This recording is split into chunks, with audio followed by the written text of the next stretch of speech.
Bismillahirrahmanirrahim.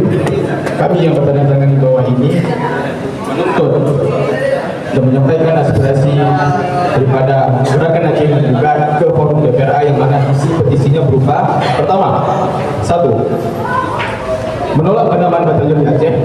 Kedua, mendesak Presiden mencopot Menteri Dalam Negeri dan Direktorat Jenderal Kewilayahan Republik Indonesia. Ketiga, mendesak pemerintah Aceh untuk lebih memperhatikan tata kelola seluruh pulau yang ada di Aceh. Keempat, maupun yang terakhir, meminta transparansi pemerintah Aceh dalam alokasi dana otsus. Saya rasa itu saja yang bisa saya sampaikan. Mungkin ada tambahan sebelum forum ini dihadiri dari kawan abang-abang saya, dan Mofigar, Bang Yani dan Bang Aswir. Sudah, saya rasa cukup sekian yang dapat saya sampaikan.